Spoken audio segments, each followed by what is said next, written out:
One morning, Jabari packed a small bag, slung it over his shoulder, and set out in search of a better life in another village. As he journeyed, Jabari's path was filled with lessons that shaped his understanding of the world. His first stop was at a village that seemed welcoming. Eager to learn about the people, he approached an elderly man resting under a tree. "Are the people here good?" he inquired hopefully. The old man looked him over and said, "Only if you are good," then turned away, leaving Jabari puzzled. Jabari thought he had phrased his question incorrectly, so he decided to adjust his approach for the next village. Upon arriving at another village, Jabari saw a woman making fire outside her hut. He approached her and asked, "Is this village peaceful?"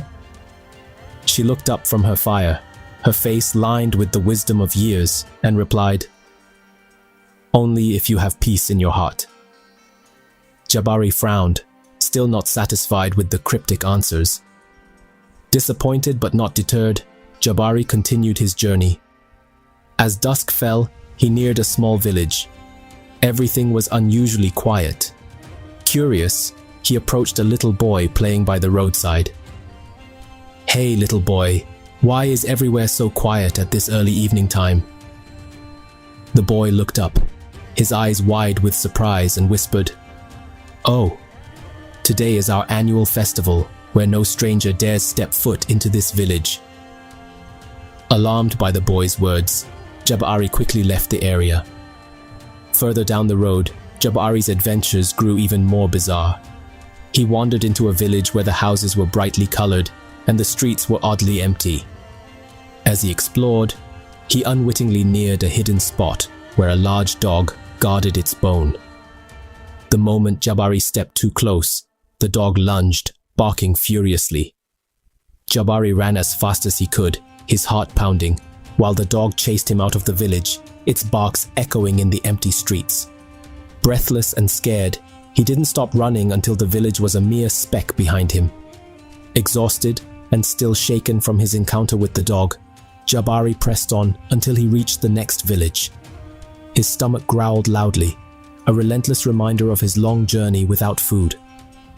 The village, unlike the last, was bustling with activity, people moving briskly from one task to another. Hoping for some kindness, Jabari approached a group of villagers gathered around a market stall and asked, "Please, could you spare some food for a weary traveler?" The people paused and looked him over, their expressions unreadable.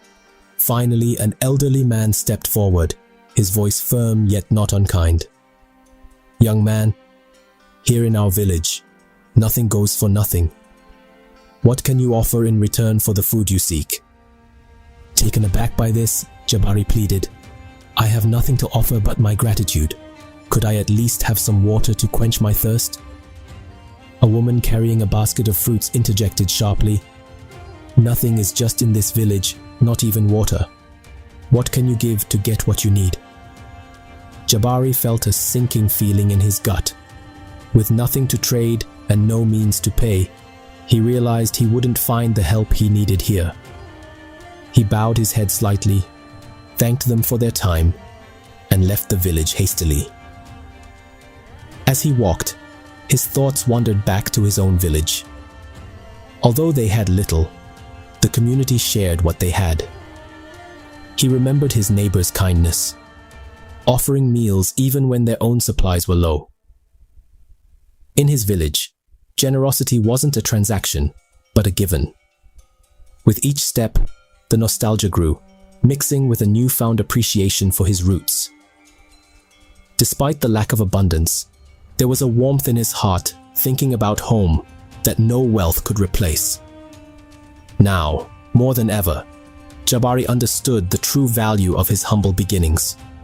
With a heavy heart, but a new understanding, Jabari turned back toward his village. As he walked the familiar paths, he noticed the beauty of the sunset over his village and the warm smiles of neighbors greeting him. When he finally reached his home, he was met with concern and joy. "Jabari, where have you been?" they asked. He smiled, His adventures had taught him more than he could have imagined. Gathering the village elders and his friends under the same tree where his journey began, Jabari shared his adventures. From cryptic answers to being chased by a dog, his stories filled the evening air with laughter and amazement. As the stars twinkled above, Jabari concluded, "My friends, I have traveled far and seen much, but I've learned that our village, with all its simplicity and flaws, is truly the best place to be."